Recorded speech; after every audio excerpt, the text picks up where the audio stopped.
Warahmatullahi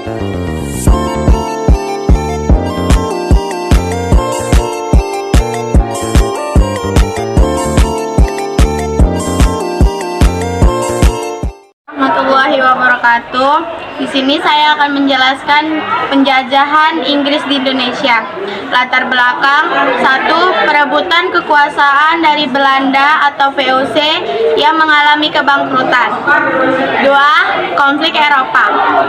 Perang Napoleon membuat Belanda takluk di bawah Prancis, sehingga Inggris merebut wilayah jajahan Belanda. Tokoh utama: Thomas Stamford Raffles, atau Gubernur Jenderal di Indonesia tahun 1811 sampai 1816. Kebijakan dan dampak: sistem land rent atau sewa tanah. Sistem ini menggantikan sistem tanam paksa atau Pranger-Stelsel, di mana petani menyewa tanah dari pemerintah. 2. Penghapusan perbudakan. Raffles menghapus praktik perbudakan di beberapa wilayah.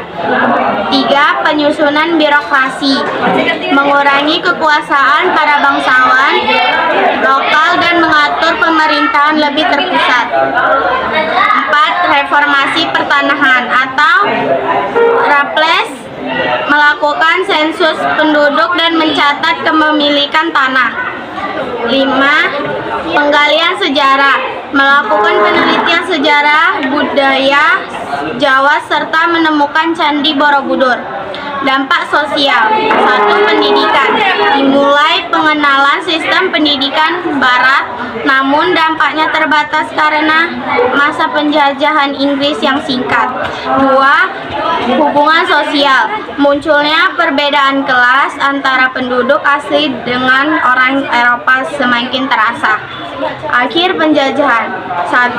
Konvensi London tahun 1814 mengembalikan kekuasaan Indonesia kepada Belanda setelah kekalahan Napoleon di Eropa. 2. Pengaruh Inggris berakhir 1816. Inggris secara resmi menyerahkan wilayah Hindia Belanda kembali kepada Belanda. Warisan penjajahan Inggris: 1. Reformasi administrasi dan kebijakan Raffles sebagian diteruskan oleh Belanda. 2. Penelitian sejarah dan arkeologi seperti penemuan Candi Borobudur. Sekian dari penjelasan saya akhirin. Wassalamualaikum warahmatullahi wabarakatuh. Di sini saya akan menjelaskan tentang penjajahan Inggris di Indonesia. Setelah pasukan Prancis menduduki negeri Belanda pada 1810, pasukan Kompi dari India sukses telah menaklukkan Jawa. Inggris kemudian membentuk pemerintahan sementara di Jawa di bawah Thomas Stamford Raffles. Sistem yang liberal memperoleh kesempatan pertama kalinya pada zaman Raffles selama ia berkuasa dari tahun 1811 sampai 1816. Kebijakan Raffles ada banyak, salah satunya penghapusan sistem tanam paksa, kedua sistem sewa tanah, yang ketiga ada pemindahan ibu kota, reformasi pertanahan, dan lain-lain.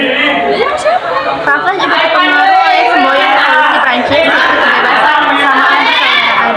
Raffles ini berpatokan pada 3 asas, yaitu segala bentuk dan penyerahan wajib maupun kerja paksa perlu dihapuskan, penguasa setempat sebagai pemungut pajak dihapuskan diganti bagian integral dari pemerintahan penjajahan Inggris berdasarkan asumsi bahwa pemerintah kolonial adalah pemilik tanah, dan segala bentuk dari penyerahan wajib maupun kerja paksa perlu dihapuskan.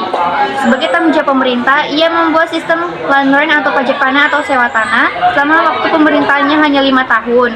Telah ditetapkan dasar kebijakan ekonomi yang sangat mempengaruhi kebijakan pemerintah kolonial Belanda kembali ke Indonesia setelah tahun 1816. Akhir penjajahannya, 1. Konvensi London sekitar 1814 mengembalikan kekuatan Indonesia kepada Belanda. Yang kedua, ada pengaruh Inggris tahun 1816.